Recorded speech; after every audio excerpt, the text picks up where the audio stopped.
Less than an hour from now, President Trump expected to make official those steel and aluminum tariffs he talked about last week. All eyes now on whether the president will include exemptions for Canada and Mexico. Joining us now to discuss this is someone who's been very vocal on this issue and was right here in this space about a week ago. Kevin O'Leary, chairman of O-Shares ETFs. Kevin, great to see you back again. I was very struck earlier in our broadcast when Robert Costa, very respected reporter with the Washington Post and contributor to CNBC and NBC News, said in his story today, Trump told lawmakers that while people might expect his biggest aggravation on NAFTA and trade to be Mexico, he sees Canada as a more vexing foe and that the United States needs to be tougher. What do you think of that, and do you think it's accurate? It is accurate because although a lot of people think that the logistics in car and automotive manufacturing is very high with Mexico, it's nowhere near as intricate as it is with Canada. The average chassis of a truck or a car goes over the Canadian border as it's being assembled into Detroit 7 times. So the idea of taxing it at 25% for the steel and 10% for the aluminum component is ludicrous. It won't happen. There's no chance. So and Wilbur Ross has reflected on this on CNBC in the last 2 days on the same issue. So it's going to be far more complicated to figure out the Canadian situation.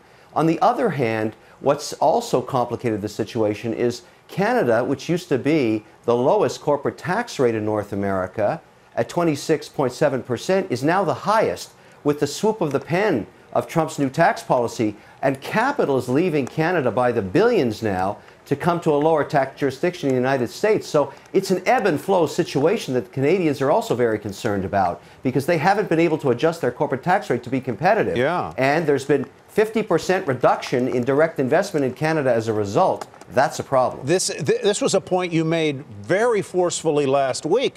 Money goes where money is treated best, right, Kevin? Tyler, that's what I love about money. Among other things, I'm sure.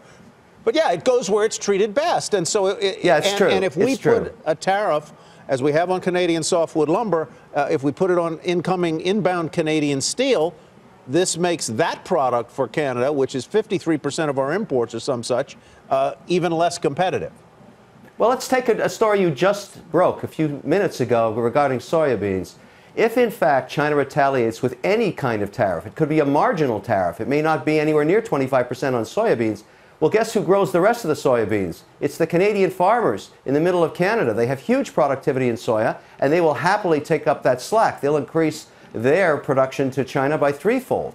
And that's the kind of thing that is the unintended consequences of trade wars. And so what I think is going to come out of this, it may be masterful negotiations, is at the end of the day, there's going to be exemption on Canadian-built and Canadian-manufactured steel that does not have any element or proof of origin on Chinese steel. In other words, if the Chinese become the focus of the tariff and the Canadian manufacturer can prove that they didn't originate any of their steel from China, that'll go across the border, probably unhinged or unattached to a tariff. That's my guess. I mean, you've put your finger on the issue, which is this idea of transshipment of Chinese steel into other places where it is then manufactured, refabricated somewhere or another. You have been a fan, a sweet spot of yours have been small cap stocks for quite a while. We had a guest on yesterday who made the argument, and I thought rather persuasively, that small cap stocks in the United States that do more of their business in the United States might be indirect beneficiaries if there is a real trade conflict. Do you buy that argument, or do you buy small caps for completely other reasons? I was buying small caps originally, mining the Russell 2000 for the 350 companies that actually make money, because their tax rate was going to go down from 30 to 21%, basically. And that was my reasoning. Now, all of a sudden, I get a second wind, and this wind is around this fact. The S&P 500 has 47% of its sales abroad, taxed at about 12% on average, 12 to 18, the Irish European tax rate. So they don't have the major benefit anymore of the tax opportunity, which is why I went to mid-cap. But get this, almost 100% of the sales of small cap in the Russell 2000, almost 100% is domestic. So you get a Vail Resorts. They only sell in America. Or you get a Steeris Medical Supply. Their customers are all in the United States, so they don't have any opportunity to be affected by a countermeasure trade tariff. So I'm very intrigued. But remember, you've got to buy the ones that are profitable. And, you know, I'm talking my own book because I designed my own index. I use OUSM, but you can buy the FTSE Russell itself if you want to own companies that don't make money. So, Kevin, this means that you believe that there is limited impact from the trade tariffs on the U.S. economy, because if you believe that the tariffs will actually have reverberating impacts because prices will be higher, because consumers will feel the prices will be higher, then maybe they're not going to spend overall because of those increases. So you think that it's on the margin. isolated? Just ask No, I hear you, but think about this. On the margin, let's take Canada and Mexico. It is very clear that President Trump, are things going to be better for Canada and Mexico in 6 months or worse? I'd argue worse. The compromise is not going to be as lucrative as it has been for the last 20 years. He's taking it back in. That's what's happening. And as a result of that, there will be also marginal countermeasures. And if you think about the sweet spot of the companies that have none of that to worry about, it's the mid-cap companies in America that pay tax in America for 100% of their earnings and sell 100% of their products in America.